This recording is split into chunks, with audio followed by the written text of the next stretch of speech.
I hope आप लोग अच्छे होंगे और एकदम जबरदस्त तरीके से पढ़ाई कर रहे होंगे।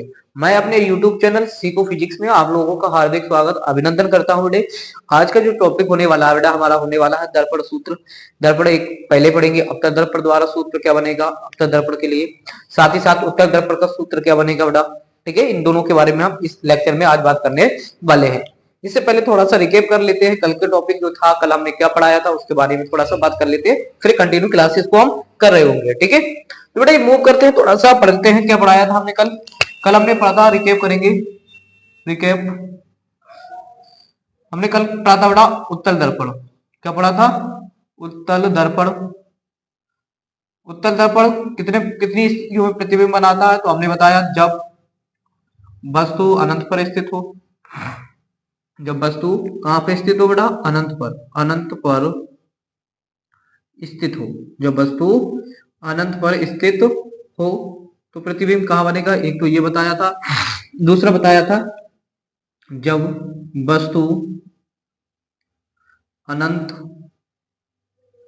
तथा ध्रुव के बीच रखी हो, ध्रुव के बीच रखी हो, ये बताया था। ठीक है, when object is situated on infinitive and when objective between infinity and pole।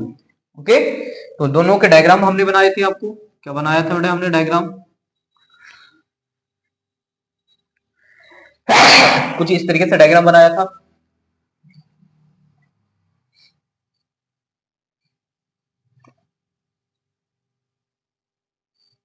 सही, इस तरीके से डायग्राम था। ये पोल था, ये एफ था और ये मेरे पास सी था। ये एफ, ये वस्तु यहाँ पे रखी, ऐसे रखी थी बेटे। ये अनंत एरिया हो गया हमारे पास, इनफिनिटी एरिया, ये पोल हो गया। एक किरण ऐसे चली, चलने के बाद ये इस तरीके से टकरा के चली गई और एक जो आती है बेटे वो इस तरीके से निकल के आती है, इस तरीके से, ये इस तरीके से मिलती है और इस तरीके से हमारा डायग्राम बन गया था। कहाँ पर बना था? पोल और फोकस के बीच बना। जब वस्तु इन्फिनेटिव एंड पोल के बीच में होती है तो उसका जो डायग्राम बनता है, उसका जो प्रतिबिंब बनता है वो P और F के बीच बनता है। वस्तु से छोटा बनता है, सीधा बनता है और कैसा बनता है? आभासी, क्योंकि ये किरणें जबरदस्ती मिलाई जाती है बेटे, ये अपने आप किरणें नहीं मिलती। ठीक है, इसलिए आभासी प्रतिबिंब बनता है। ये था। दूसरी बात में बात कर लेते हैं बेटा इस वाली कंडीशन की। ये वाली कंडीशन क्या थी? सॉरी, ये इस वाले का हो गया। सॉरी, ये वाला जो डायग्राम हो गया वो इस वाले का हो गया। अच्छा, इस वाले का समझ लेते हैं। इस वाले का क्या था? इसमें कुछ इस तरीके से था। ये डायग्राम था मेरे पास। ठीक है, ये अब उत्तल दर्पण हो गया मेरे पास, ये सी हो गया, ये एफ हो गया, ये पी हो गया मेरे पास। और बेटा ये वाला जो एरिया है हमारा, ये क्या हो गया मेरे पास? ये एरिया इन्फिनिटी एरिया हो गया। तो हमारी वस्तु कहाँ रखी हुई है बेटा? यहाँ रखी हुई है। इस तरीके से मेरे पास कोई ऑब्जेक्ट है तो इस ऑब्जेक्ट से समांतर है, अनंत पर स्थित है तो किरणें समांतर आएगी, ये तो कंफर्म है। तो ऐसे आएंगी, कुछ इस तरीके से निकल जाएंगी। एक किरण ऐसी आएगी बेटे और ये इस तरीके से टकराने के बाद निकल जाने वाली है। ठीक है, इस तरीके से। और एक किरण आएगी ऐसे, इस तरीके से आएगी, जो जाएगी वक्रता केंद्र पर, वक्रता के बाद सीधे वापस लौट जाएगी। तो ये किरणें बेटे इधर तो कभी नहीं मिल सकती, तो हम इनको पीछे हटाते हैं। कहाँ हटाते हैं बेटे? पीछे हटाते हुए लाते हैं इस तरीके से। ठीक है, इस तरीके से लाएंगे कि ये एरिया पे। तो देखो, जब वस्तु अनंत पर स्थित होती है तो उसका जो प्रतिबिंब बनता है वो किस पे बनता है? फोकस पे बनता है। कैसे बनता है? बिंदु आकार का बनता है। ठीक है, कैसा होता है? आभासी और सीधा होता है, आभासी और सीधा होता है। जब वस्तु अनंत और ध्रुव के बीच रखी होती है बेटा तो उसका प्रतिबिंब P और F के बीच बनता है, वस्तु से छोटा बनता है, सीधा बनता है और आभासी बनता है। ये तो कंडीशन थी। उसके बाद हमने कुछ उपयोग भी पढ़ लिए थे, अवतल दर्पण के उपयोग पढ़े थे। अवतल दर्पण के उपयोग में हमने क्या बताया था बेटा? अवतल दर्पण का पहला उपयोग चलो पढ़ लेते हैं थोड़ा सा और फटाफट से इसे मिटा देते हैं। ठीक है, और उसके बाद हम बात कर लेते हैं इसके फटाफट से।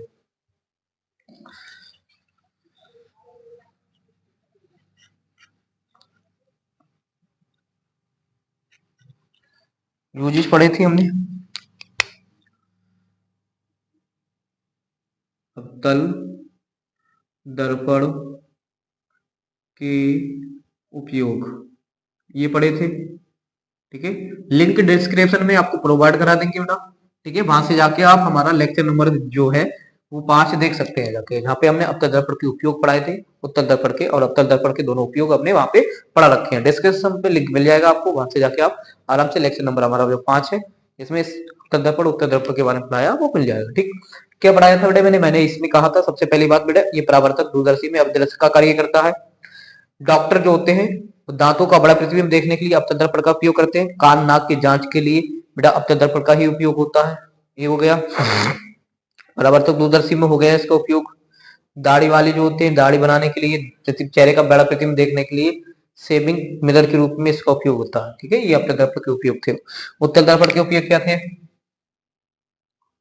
उत्तल दर्पण का, उत्तल दर्पण में हमने आपको बताया था बेटा, गलियों में जो आपको लाइटें लगी होती है उनमें जो शीशा लगा हुआ होता है, जो दर्पण लगा होता है वो उत्तल दर्पण होता है। गलियों में और सड़कों पे जो लाइटें लगी होती है वहां पे लाइट को फैलाने के लिए, लाइट को अधिक दूरी तक ले जाने के लिए कौन से दर्पण का उपयोग करते हैं?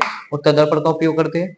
दूसरा, जो वाहन चालक होता है, वाहन चालक उसकी सीट के बराबर में जो मिरर लगा होता है उसका बड़ा प्रतिबिंब देखने के लिए भी उत्तल दर्पण का प्रयोग करते हैं। ठीक है, आई होप बात समझ में आई होगी। ठीक है, पीछे की वस्तुओं को, दूर की वस्तुओं को देखने के लिए वाहन चालक दूर की वस्तुओं को देखने के लिए कौन से दर्पण का उपयोग करता है? तो उत्तल दर्पण का उपयोग कर रहा होता है। आई होप इतनी बात समझ में आ गई होगी, रिकअप हो गया बेटा।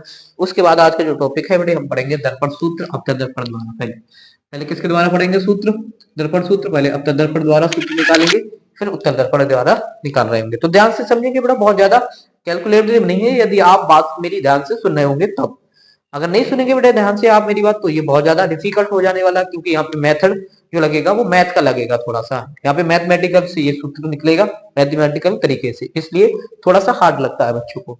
लेकिन आज मैं कहता हूं बेटे आपको हार्ड नहीं लगेगा यदि आप ध्यान से बोर्ड पे मेरी बातों को ध्यान से सुन रहे होंगे। ठीक है, अच्छे से यदि आप सुनते हुए चलते रहेंगे तो बेटा बहुत ज्यादा हार्ड आपको नहीं लगने वाला ये। ठीक है, तो बनाते बेटे फटाफट से डायग्राम बनाते हैं इसका और देखते हैं क्या होता है इसमें।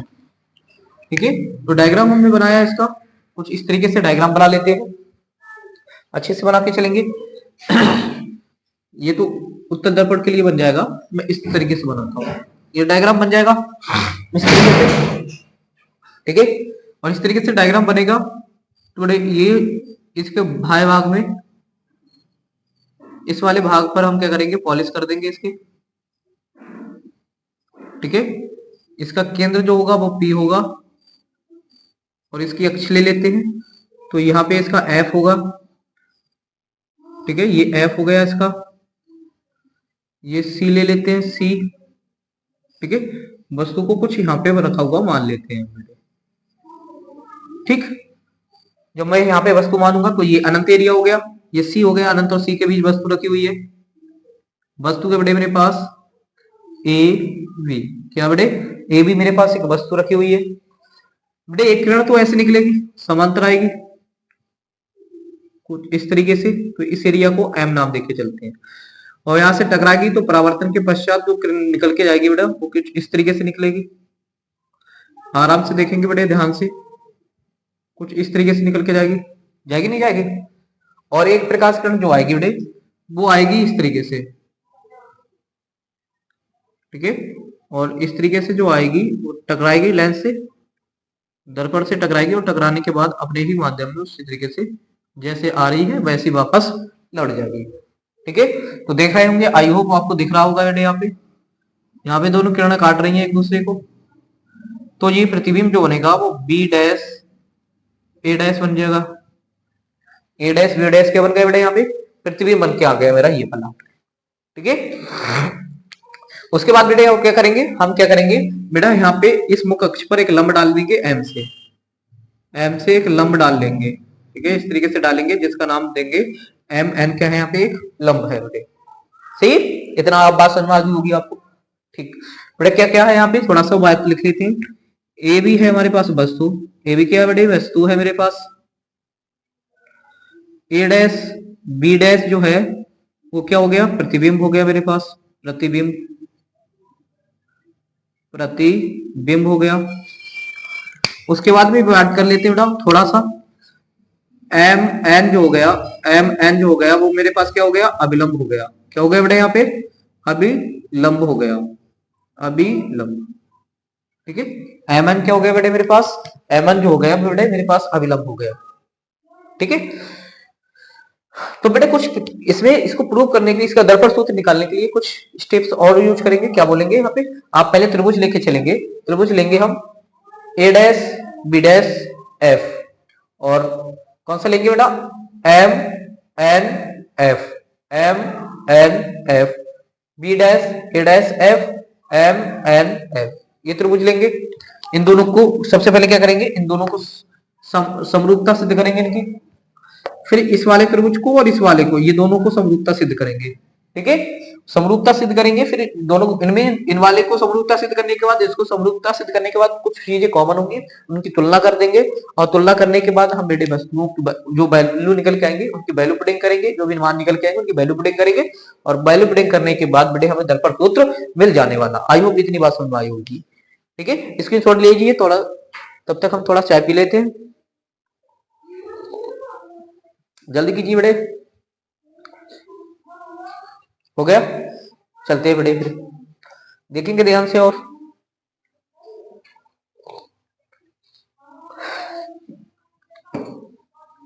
आगे क्या बेटे, यहां से आप त्रिभुज लेके चलेंगे,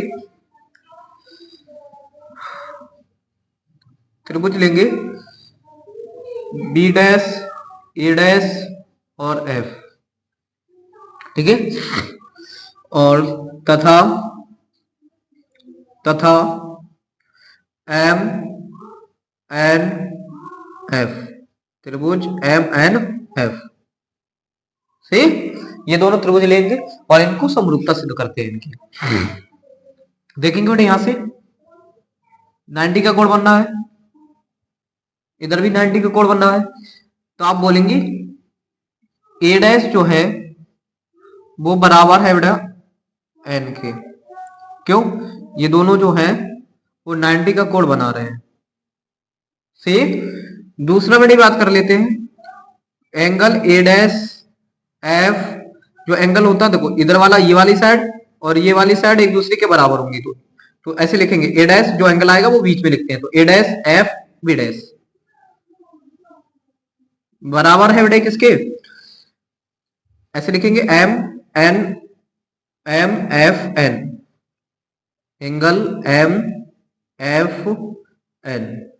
ठीक है, ये एक दूसरे के बराबर बराबर हो जाएंगे, तो एक एंगल ये बराबर हो गया, एक एंगल तो ये बराबर हो गया, बात बराबर। ठीक है, जो दूसरी कंडीशन और कुछ बन सकती है बेटे यहां से, चलो तो एंगल बराबर हो ही गए यहां से,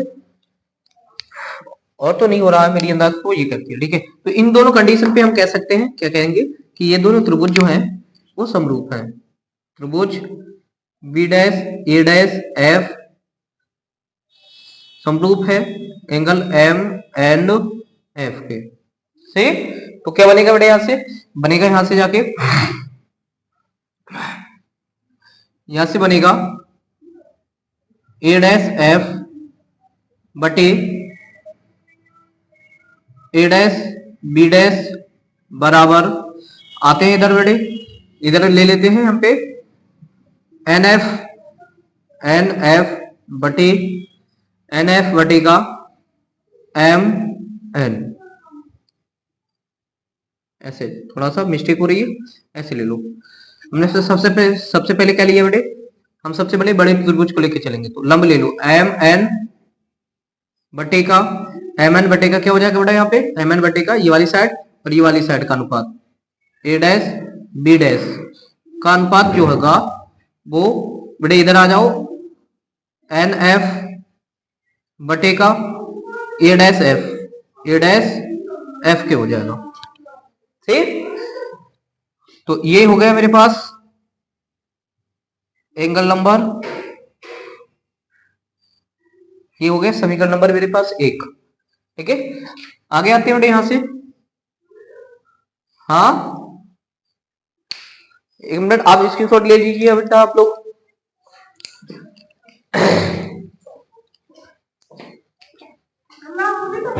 और उन्हें गेम में नहीं करे हैं, इतना दिखाए हैं उन्होंने, वीडियो बनाते हैं। हाँ वीडियो से चले जाओ, एक लोग आ जाओ,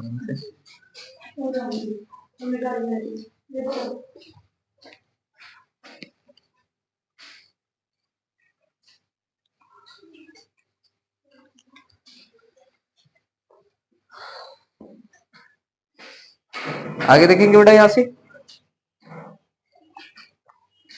अब त्रिभुज लेंगे ए बी सी, और दूसरी बात बेटे ए डैश बी डैश सी। देखिए ये दोनों एंगल्स को समरूपता सिद्ध करेंगे, समरूपता, और उसके बाद बेटे इनमें देखते हैं क्या कॉमन हो सकता है।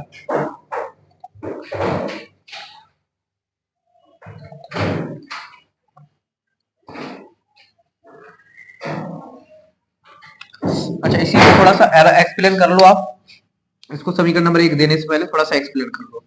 आप मान लो एन व पी संपाती है, संपाती है, ठीक है। जब संपाती है तो बेटा एन जो होगा एन पी पर होगा, एन पी पर होगा। जब एन पी पर होगा तो क्या कंडीशन बनेगी बेटा, जो हो जाएगा वो जो एन एफ है वो एन एफ किसके बराबर हो जाएगा बेटा, एन एफ जो हो जाएगा वो पी एफ के बराबर हो जाएगा, पी एफ के बराबर हो जाएगा, ठीक है। तो यहाँ पे वही वैल्यू पुटिंग करेंगे तो हो जाएगा एम एन बटे ए डैश बी डैश बराबर पी एफ बटे का ए डैश एफ, ठीक। और अब डाल दो इसे समीकरण नंबर 1, समीकरण नंबर 1 डाल दो बेटे यहाँ पे से। अब आते हैं आगे, आगे क्या बेटे यहां से दूसरा एंगल ले लू, त्रिभुज ए बी सी तथा त्रिभुज ए डैश बी डैश सी में, A dash B dash C में, सही है, ए डैश बी डैश सी में। वही कंडीशन बेटे, ये भी 90 का कोण बना रहा है, इधर भी 90 का कोण बन रहा है, सही है। तो आप लिखेंगे angle A equal to angle A dash, सही। कितने के हो रहे हैं, 90 को हो रहे हैं दोनों के दोनों एंगल, ठीक है। इस वजह से दूसरा बेटे एंगल्स को ले लेंगे, आप लेते हैं बेटे यहाँ पे ए सी बी बराबर होगा angle B dash C A dash, ठीक है। ये दोनों बराबर होंगे तो इसी से समरूपता सिद्ध कर देंगे। क्या सिद्ध करेंगे बेटे, ए बी जो है ए बी बटे का ए डैश बी डैश बराबर क्या हो जाएगा बेटे यहाँ पे ए सी बटे का ए dash C, A dash C हो जाएगा बेटे यहाँ पे से। और दूसरा कंडीशन आप एक चीज और लिखेंगे यहाँ पे, क्या लिखेंगे ध्यान से समझेंगे बेटे।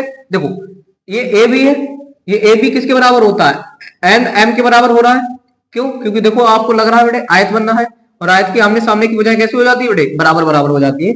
इसलिए ए बी जो है वो बराबर हो सकता है बेटा, हो जाएगा एम एन के। तो मैं ए बी की जगह पर क्या लिख सकता हूँ बेटा, एम एन लिख सकता हूं। तो लिखेंगे एम एन बटे का ए डैश बी डैश बराबर ए सी बटे का ए डैश सी, ठीक है। और इसे डाल देंगे एंगल नंबर 2, सॉरी समीकरण नंबर 2।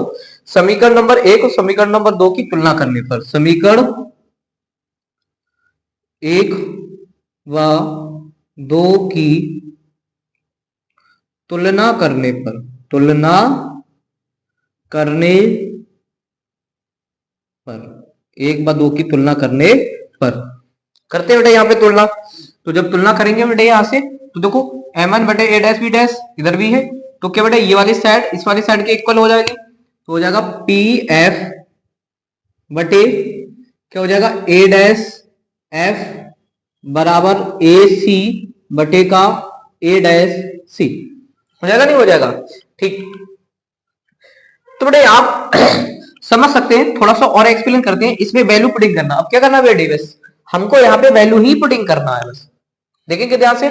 तो पी एफ ध्रुव से फोकस दूरी, फोकस बिंदु की जो दूरी होती है उसे क्या लिखते हैं, एफ।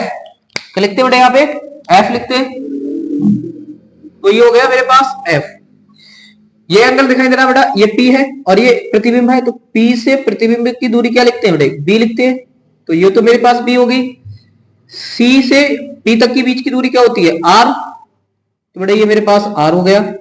और वस्तु की दूरी ये वाली दिखाई दे रही है बेटे आपको, तो वस्तु की दूरी को क्या लिखते हैं बेटे, यू लिखते हैं। वस्तु की दूरी क्या बेटे मेरे पास, वस्तु की दूरी यू, प्रतिबिंब की दूरी बी, वक्रता त्रिज्या आर और एफ सी हो जाता है। ठीक है, वैल्यू पुटिंग करते हैं। देखो मुझे क्या चाहिए, पी एफ। पी एफ कहां पे है, पी एफ, पी एफ कितना है, एफ है।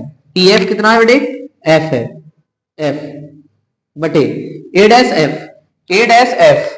देखो ए डैश एफ कब निकलेगा, ए डैश एफ कब मिलेगा, यदि ए डैश एफ निकालना है तो बी में से आपको एफ को घटाना पड़ेगा। बी में से एफ को क्या करना पड़ेगा बेटा, आपको घटाना पड़ेगा। बी में से एफ को घटाना पड़ेगा, घटाते हैं तभी तो मिलेगा बेटे। तो निकालते हैं बेटे यहां से बी माइनस का एफ, ठीक है, बराबर एसी। एसी कहां पे बेटे, एसी मेरे पास, एसी ये है। अब बेटे मुझे एसी चाहिए, ये वाली दूरी मुझे चाहिए, तो बेटे एसी चाहिए तो मुझे क्या करना पड़ेगा, यू में से आर को घटाना पड़ेगा। यू में से अगर मुझे इतनी दूरी चाहिए और यहां से यहां तक की दूरी कितनी, यहां से यहां तक की दूरी यू है, यू में से ये वाली इतनी दूरी आप घटा दो, इतनी दूरी क्या हो रही है, आर, तो यू में से आर घटा देंगे तो ये बचेगा एरिया। ठीक है, तो यहां पे आ जाएगा यू माइनस का आर बटे A dash C. A dash C क्या है, ए डैश सी, ए डैश सी, तो ए डैश सी ये वाला एरिया चाहिए तो आर में से बी को घटाना पड़ेगा। आर में से किसको घटाना पड़ेगा, बी को घटाना पड़ेगा। सही है, करो क्रॉस मल्टीपल, इसकी इधर कर दो, इसकी इधर करेंगे तो क्या बनेगा बेटे, देखते हैं। थोड़ा सा और एक्सप्लेन कर लो, नीचे जगह है तो बनेगा आर एफ और इसकी इससे करेंगे तो माइनस का एफ भी हो जाएगा। अच्छा इससे पहले थोड़ा सा और मिस्टेक हो गई, वो चीज भी समझ के चलो, इसे हटा दो। वैल्यू को पुटिंग करने से पहले देखो एफ किस में आएगा बेटे, इधर की दूरी ले रहे हैं, किरण ऐसे आ रही थी, ऐसी तो आ रही है किरण, दूरी ऐसे ले रहे हैं तो माइनस में, माइनस का एफ बटे माइनस का एफ हो जाएगा ए dash C, A dash F. A dash F को क्या करना पड़ेगा हमें, बी में से, तो माइनस के बी में से क्या करना पड़ेगा बेटा, घटाना पड़ेगा। किसको घटाना पड़ेगा, तो बेटे घटाना पड़ेगा हमें एफ को, माइनस के एफ को घटाना पड़ेगा। बराबर आते हैं बेटे यहां से ए डैश ए सी चाहिए, तो ए सी तो माइनस के यू में से माइनस का आर करना पड़ेगा बटे गई। इधर आ जाओ, जब आते हैं ए डैश सी तो ए डैश आर में से, माइनस के आर में से माइनस का हमें क्या घटाना पड़ेगा, ए डैश सी चाहिए तो माइनस के बी घटाने पड़ेंगे, बी माइनस का बी, तो बेटे यहां से बनेगा माइनस का एफ बटे माइनस का बी, माइनस माइनस हो जाएगा प्लस का एफ बराबर माइनस का यू, माइनस माइनस हो जाएगा प्लस आर बटे का माइनस के आर, माइनस माइनस हो जाएगा प्लस बी हो जाएगा। सही है, क्रॉस मल्टीपल अब सही है बेटे। अब करो क्रॉस मल्टीपल, इसकी इधर इसकी इधर करेंगे, करते हैं बेटे। क्या बनेगा यहां से, यहाँ पे बनेगा माइनस माइनस हो जाएगा प्लस, प्लस के आर एफ हो जाएगा, plus minus minus F B हो जाएगा बराबर। इधर आते हैं बेटे, इसकी इसके साथ पहले करेंगे, बी की यू के साथ, तो माइनस माइनस हो जाएगा प्लस यू बी हो जाएगा, यू यू बी हो जाएगा। फिर माइनस के यू की आर से करेंगे तो माइनस का आर बी हो जाएगा। इसकी इससे और इससे कर दी मैंने बड़ा, अब इसकी इससे करेंगे तो माइनस का बेटा इसके साथ इसके करेंगे तो माइनस का हो जाएगा एफ यू हो जाएगा मेरे पास। फिर प्लस की आर से करेंगे तो प्लस का आर एफ हो जाएगा, आर एफ। ठीक है, इतना होने के बाद आर बराबर क्या होता है, आर बराबर मैं तुम्हें समझा दूं बेटे, आर बराबर जो होता है वो 2f के बराबर होता है। आर कितने के बराबर होता है, 2f के, तो यहाँ पे हो जाएगा 2f इंटू का f हो जाएगा माइनस के एफ बी, और इधर आते हैं बराबर का u b, फिर 2f b हो जाएगा। और उसके बाद बेटे मैं बात कर लेता हूं माइनस का एफ यू और प्लस टू एफ स्क्वायर हो जाएगा सीधे सीधे, इस तरीके से रखेंगे वैल्यू। तो देखो ये और ये दोनों सेम नंबर हो जाएंगे, कैंसिल हो जाएंगे। जब कैंसिल हो जाएंगे बेटे मेरे पास, तो बेटे मैं इस वाले नंबर को, देखो ये मेरे पास है 2FB और इधर प्लस का, तो ये माइनस का इधर लेके आएंगे तो किसका बन जाएगा, प्लस का FB हो जाएगा, माइनस का FB है मेरे पास है। ठीक है बेटा, UB को आप यहीं पे रखो, माइनस के FU को आप ऐसे लिखो। सही, कितना बचेगा बेटा यहां से जो बच के आएगा वो बच के आएगा मेरे पास FB बराबर का UB माइनस का FU। कितना आया, U थोड़ा सही से लिखते हैं, B लग रहा है U से, ये लग रहा है। आप लिखेंगे दोनों तरफ, दोनों ओर क्या करने पर, दोनों ओर FBU से भाग देने पर, भाग देते हैं बेटे। तो जैसे ही हम इसको भाग देंगे तो क्या बनेगा, देखते हैं बेटे। ये बनेगा मेरे पास FD बटे का FBU बराबर UB बटे का FBU माइनस FU बटे का FBU हो जाएगा। सही है, तो FB से FB कैंसिल कर दिया, इससे ये कैंसिल हो गया, F से F कैंसिल हुआ, U से U कैंसिल हुआ, बचा क्या, 1 बटे के U बचा बराबर का 1 बटे के F बचा माइनस 1 बटे के B बचा, माइनस को इधर लेके आओ तो ये बनेगा 1 बटे के U B प्लस का हो जाएगा, प्लस 1 बटे के U बराबर 1 बटे के F। तो F बराबर 1 बटे के F बराबर जो फार्मूला आया वो आया 1 बटे के B प्लस 1 बटे के U, ये फार्मूला आ गया। सही, यही अवतल दर्पण का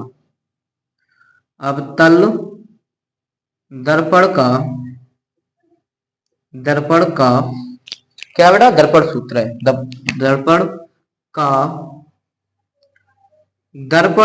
है, दर्पण सूत्र है।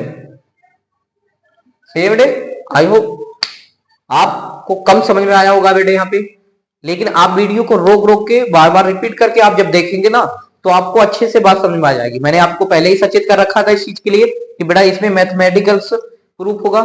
ठीक है, फार्मूला जो सूत्र निकल के आएगा वो मैथमेटिकल तरीके से निकल के आएगा, इसलिए थोड़ा सा हार्ड बन सकता है बेटे। इसलिए आप क्या करेंगे बेटे, वीडियो को रोक रोक के, ठीक है, आप पीछे बैक करके जाएंगे और बार बार देखेंगे तो अच्छे से समझ में आ जाने वाली बात है आपको। जल्दी से स्क्रीनशॉट ले लीजिए, फिर आगे बढ़ते हैं। ठीक, आगे चलते हैं बेटा। इसके बाद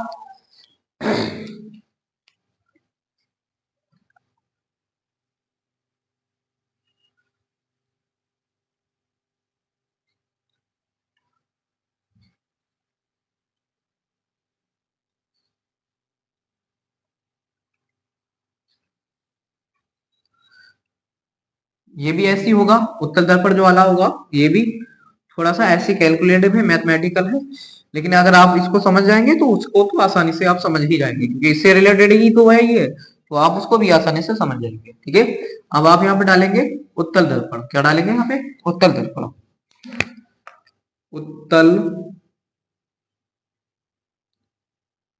उत्तल दर्पण। देखिए दर्पण सूत्र किसका पढ़ेंगे, उत्तल दर्पण का पढ़ेंगे। ध्यान से देखेंगे, समझिए, बनाते हैं बेटा। कुछ इस तरीके से होता है हमारा, आई होप सही बना होगा। ठीक बेटे, इसके अंदर वाले भाग पर पॉलिश होती है, कौन से भाग पे होती है, इसके अंदर भाग पर इसके पॉलिश होती है, इस तरीके से कुछ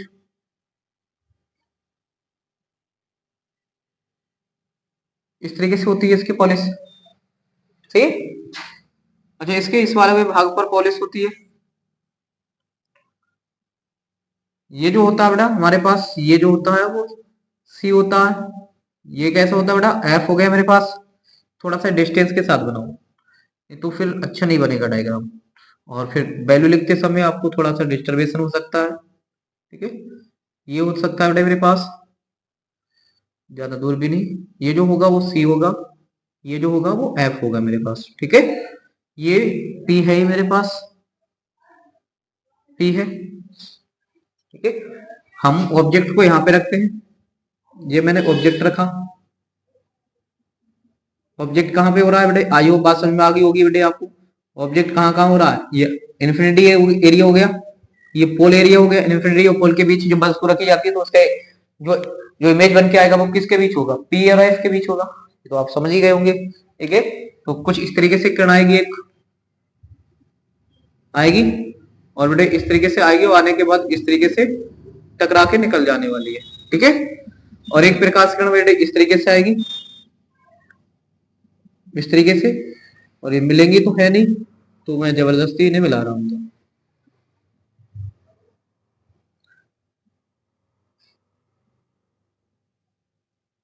ठीक है, तो इस तरीके से आएगी और वो आने के बाद वापस लड़ जाने वाली है। ठीक है, तो देखो इमेज कहां बनना है इसका, इमेज जो है बेटे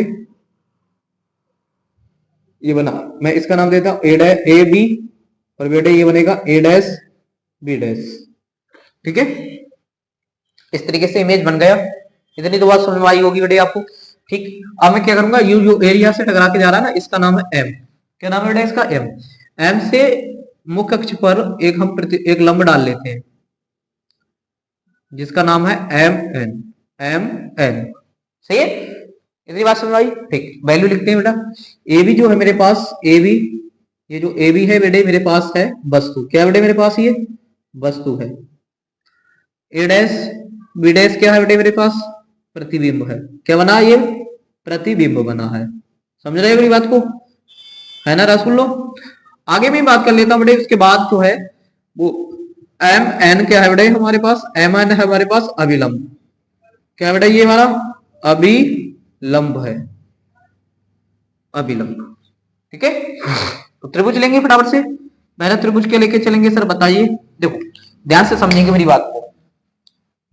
पहला त्रिभुज लेंगे बेटे यहां से M N F, M N F, ये वाला एम एन, ये आया लाइन ऐसे और डे डे ऐसे कर गया। ठीक है, दूसरा लेंगे ए dash B dash F, A dash B dash F. ये छुट्टू से दिखाई दे रहा है ना आपको, छुट्टू सा ये डे ये गया, ये ठीक, ये वाला। इन दोनों को क्या करेंगे, समरूपता सिद्ध कर देंगे।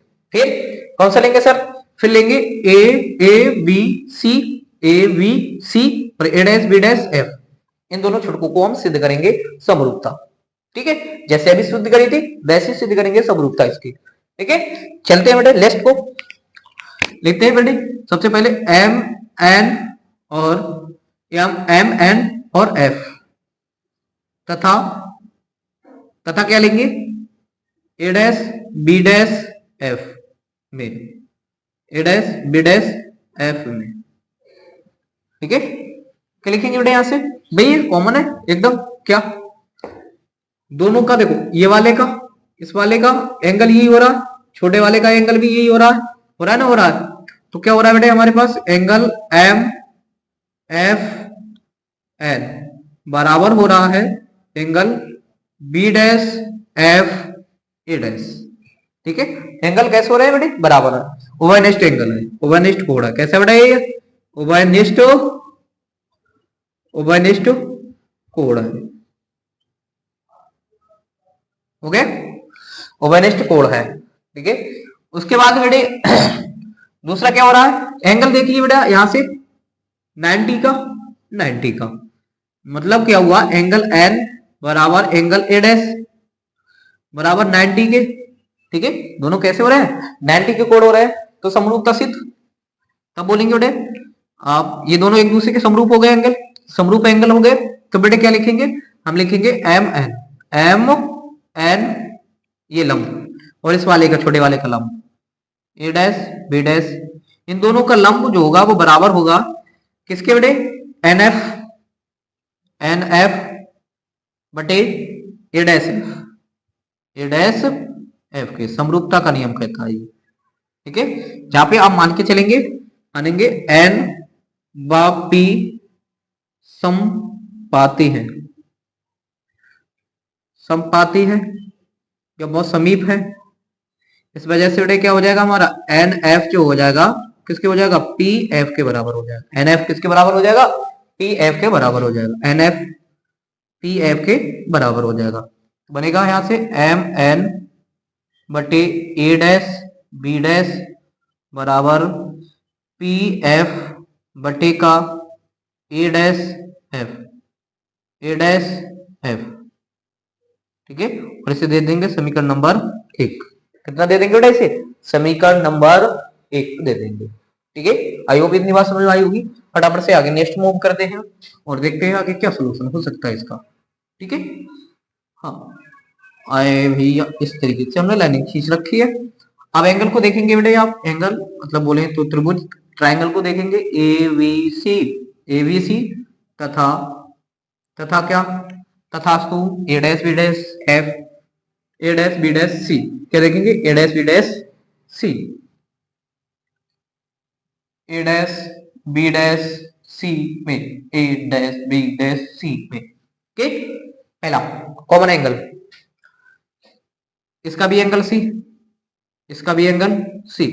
एंगल समझो पहले कौन से त्रिभुज लिए, यहां से आए, जहां जहां मेरा मार्कर चल रहा है ध्यान से समझिए। ये वाला ये इस तरीके से गए, ये dash dash dash dash dash ठीक। और ये लिया एंगल, ये त्रिभुज लिया ये वाला। तो इन दोनों त्रिभुजों के लिए कॉमन क्या हो रहा सी। ठीक है, तो आप बोलेंगे C equal to C, C angle equal to C angle. क्यों?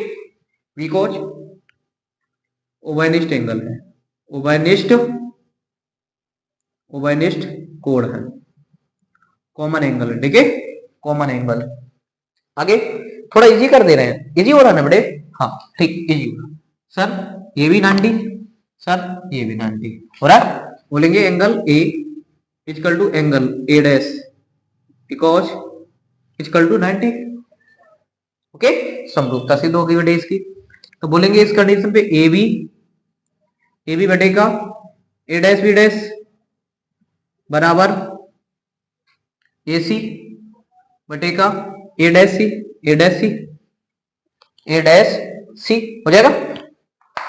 ठीक, हाँ आगे बेटे आपको एक चीज और बता दूं मैं, क्या बता दूं? देखो आपको त्रिभुज बनना, चतुर्भुज दिखाई दे रहा होगा एक, जैसे आयत बोलेंगे ए बी एम एन, आपको आयत लग रहा है ए बी बराबर क्या होगी एम एन के बराबर होगी, क्योंकि आयत के आमने सामने की बजाय बराबर, आयत के आमने सामने की बजाय कैसे होती है बेटे? बराबर होती है। इस वजह से देखेंगे ए बी सर बराबर हो जाएगा, वो किसके हो जाएगा एम एन के हो जाएगा। तो ए बी की जगह पर M N बटेगा A dash B dash बराबर ए सी बटेगा ए डैश सी जाएगा। से समीकरण नंबर 2। ठीक है, इक्वेशन नंबर 2, समीकरण equation first and equation second की हम क्या करेंगे? कंपेयर करेंगे। Compare to equation 1 and second, back and second. Common बेटे इन दोनों में देखो एम एन बटे A dash B dash, M N बटे का ए डैश बी डैश। तो क्या लिखेंगे बेटा? पी एफ बटे का ए डैश एफ बराबर ए सी बटे का ए dash C, A dash C, A dash सी। ठीक, वैल्यू पुटिंग करेंगे बेटा फटाफट से। वैल्यू पुटिंग कैसे करेंगे? पी एफ की वैल्यू, सर पी एफ की वैल्यू कहां से निकलेगी? पी एफ ये है P F, P F, P से एफ के बीच की दूरी एफ कितनी होती है बेटे? एफ, ये फोकस बिंदु, ये ध्रुव, फोकस बिंदु और ध्रुव के बीच की दूरी फोकस दूरी, ये होगी एफ। ठीक बेटे, ध्रुव से प्रतिबिंब की दूरी बी, ये वाला, ये प्रतिबिंब यहीं तो बन रहा है, ये वाली दूरी। ठीक है, ये हो गई। ये मेरे पास ऑब्जेक्ट रखा हुआ है, ऑब्जेक्ट के बीच की दूरी, ध्रुव से ऑब्जेक्ट के बीच की दूरी हो जाएगी यू, हो जाएगी सी के बीच की दूरी, ध्रुव से सी के बीच की दूरी आर, कितनी हो जाएगी बेटे? आर हो जाएगी। ठीक है, आई होप इतनी बात समझ में आ रही होगी। ठीक, चलते वैल्यू पुटिंग करते हैं। पी एफ कैसा लिया जाएगा? प्लस में माइनस में? माइनस में नहीं सर, प्लस में लिया जाएगा। किरण भी ऐसे, दूरी भी इधर की, किरण भी आ रही है ऐसे, रे भी हमारी ऐसे, दूरी भी इधर की प्लस सर, क्या लिखा जाएगा बेटे, प्लस एफ बटे A dash F, A dash F. अच्छा ए डैश एफ चाहिए, क्या चाहिए बेटा, ए dash F, A dash F चाहिए। तो बेटा यहां से देखोगे ध्यान से, ए डैश एफ चाहिए तो बेटा हमें क्या करना पड़ेगा, देखो यहां से पी एफ के बीच की दूरी हमें, हमारे पास एफ है, कितनी है एफ, हमें चाहिए ए डैश एफ, तो एफ में से हमें किसको घटाना पड़ेगा, इतनी दूरी को हटाना पड़ेगा, ये वाली को, मतलब एफ में से बी को घटाना पड़ेगा, एफ में से बी को, दोनों प्लस में, किसमें लिखे जाएंगे, दोनों प्लस में लिखे जाएंगे, तो दोनों प्लस में लिखे जाएंगे, तो बी में से माइनस करना पड़ेगा इसको, एफ को माइनस करना पड़ेगा, इसको एफ को माइनस कर देंगे, उसके बाद मेरे पास ए डैश एफ आ जाएगा, उल्टा लिख गया बेटा, हमें एफ में से माइनस करना पड़ेगा बी को, इतना हो जाने के बाद आगे आते हैं बेटे, उसके बाद ए सी, ए सी कितना मेरे पास, ए कहां पे है, ए सी, ए सी, अच्छा ए सी के बीच की दूरी क्या हो जाएगी बेटे, यहां से यहां तक की दूरी यू, फिर यहां से यहां तक की दूरी आर, तो यू प्लस के आर हो जाएगी, कितनी हो जाएगी बेटे, यू प्लस के आर हो जाएगी, यू प्लस के आर। अच्छा थोड़ा सा दिक्कत क्या हो गई वो चीज समझो बेटा, ये वाली जो वैल्यू है मैं किस में लिखूंगा, ये वाली जो वैल्यू है वो लिखूंगा माइनस में, किस में लिख के चलूंगा, माइनस में, ठीक, तो ये दूरी और इसको मिला के बेटे मेरे पास ये आ गया बटे A dash C, A dash C, A dash सी निकालना है, तो ए डैश सी निकालना है, तो यहां से यहां तक की दूरी कितनी हो रही है, आर, आर में से हमें किसको घटाना पड़ेगा, एफ को, आर में से किसको घटाना पड़ेगा, एफ को, अगर मैं आर में से एफ को घटाऊंगा, एफ को घटाने से तो बात ही नहीं बनेगी, आर में से मैं बी को घटाऊंगा, ठीक है, फिर भी बात नहीं बन रही बेटे, कैसे करेंगे फिर, हमें चाहिए ए डैश सी, अच्छा ये वाली दूरी चाहिए ना, ये वाली, तो इतनी दूरी निकालने के लिए बेटा मेरे बी घटाना पड़ेगा, क्या घटाना पड़ेगा, आर में से घटाना पड़ेगा बी को, बी को घटा देंगे, ठीक है, तो निकल के आ जाएगी मेरे पास, क्रॉस मल्टीपल कर लो, इसकी इधर करेंगे तो इसकी इससे करेंगे तो आर एफ हो जाएगा,